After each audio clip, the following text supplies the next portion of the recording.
And welcome to LawCall on WLOX and WDAM. So happy to have you with us tonight.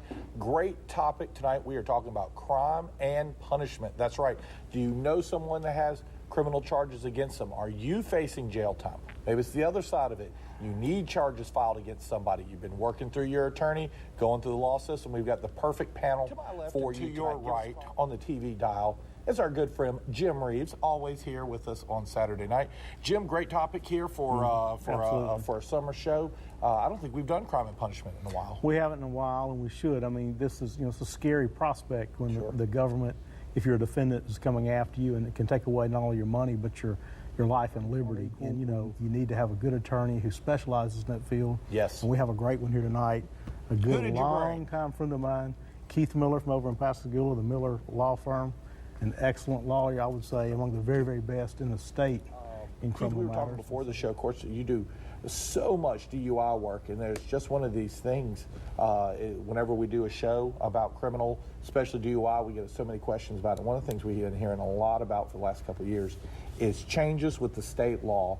Give us an update with that. From what you were telling me, it's a constantly moving cycle on that.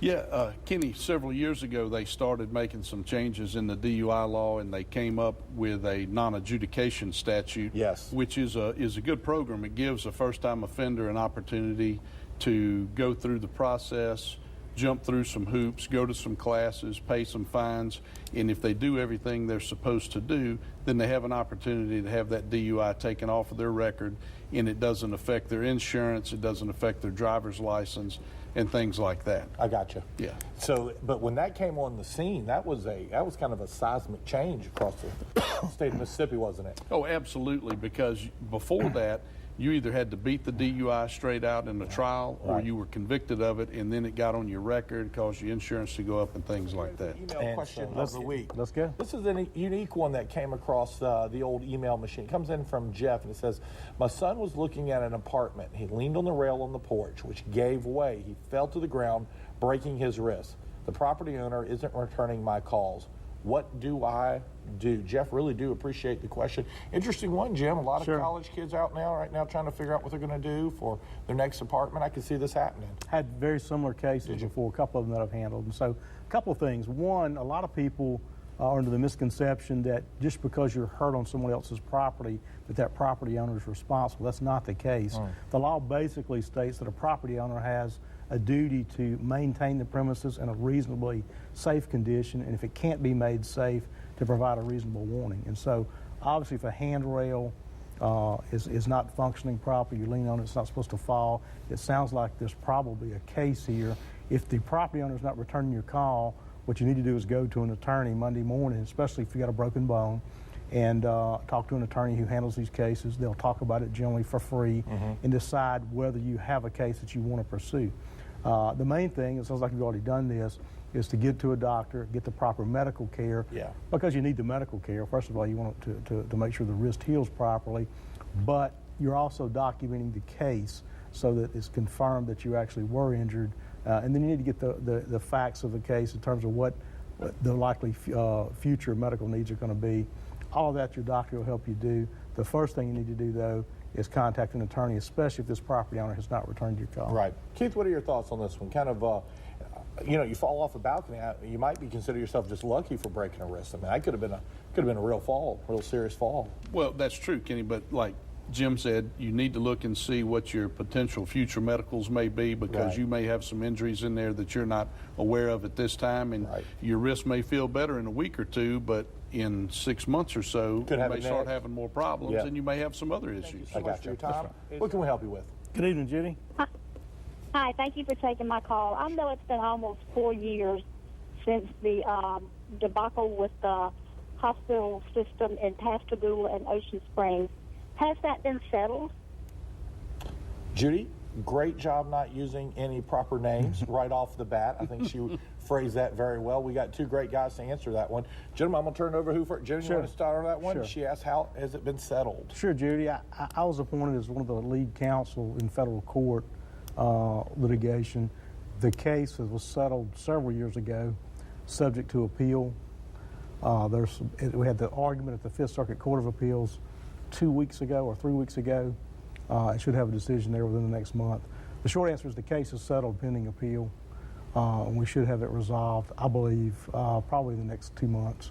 Now, that's as to one defendant. So we have several defendants in the case. The hospital system settlement has been completed, subject to appeal. There's still ongoing litigation against a couple of the accounting firms and what are called the third-party administrators of the pension plan. Keith, when Jim says subject to appeal, that's a big subject, though, sometimes, isn't it? Oh, absolutely. But I think Jim's right. I mean, this thing hopefully is going to be resolved here before too long, and everybody can get this thing put behind them. It's Right. something that needs to be handled and taken care of. Finally finished Yes. on that one. Yes. Judy, thank you for the call tonight. Once again, great job of not using any proper names. We really do appreciate the call. Thank you, Judy. Tonight. Yeah, when I was 18 years old, I was working for a company, and they had me as co-signer on their checks. Lo and behold, they went bankrupt, and I didn't know it, and I had people coming after me, and I had to pay restitution on their checks. But when I went to court, they said after I got it paid off that they would expunge my things. Little did I know, I didn't know what to do. I thought it was already expunged, but when I went to file for a job, it hadn't been expunged, and that was the only thing that kept me from getting the job. What am I supposed to do?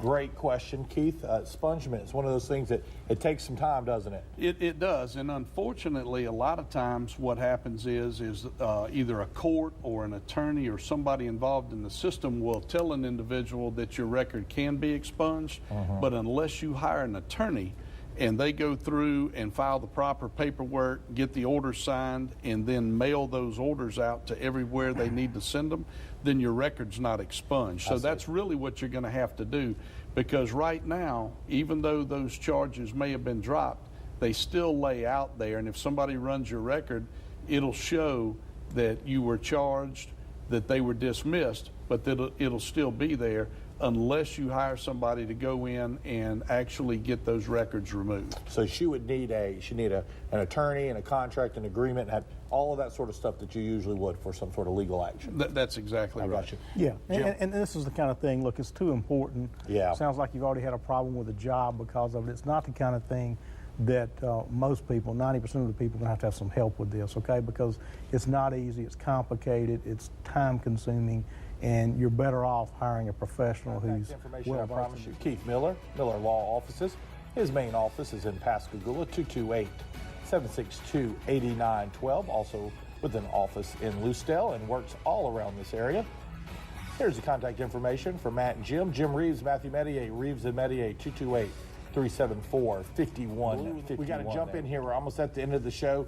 Keith, there was a lot to unpack there. Did you kind of get a sense of where Blue was going with this? It sounded like he was going to get to the point where she either got caught with the pill, or she had been taking the pill and got a DUI. So be warned of this. If somebody else hands you a pill that belongs to them, that's actually illegal for them to do that. They've transferred a controlled substance. If it happens to be a controlled substance, you're now in possession of a controlled substance. Both of those can be felonies. And if you take certain types of medication, it can affect your ability to drive a car, which can result in a DUI. Yeah. Now look, my takeaway on this, she needs a lawyer, okay? She's got a past conviction, got another pending charge. If that's the case, this is serious. It could be affect your life. It could take away your freedom. You need a lawyer. And okay. Very good. Blue, I'm sorry we didn't have a little bit more time for you, but I think you got a good, solid answer from both of our panelists tonight. Boys, thank y'all so much for coming out. Really do appreciate Keith making the drive over from Pascagoula. Jim, always a pleasure to see you. We'll be back next week. We're talking offshore injury, but until then, good night.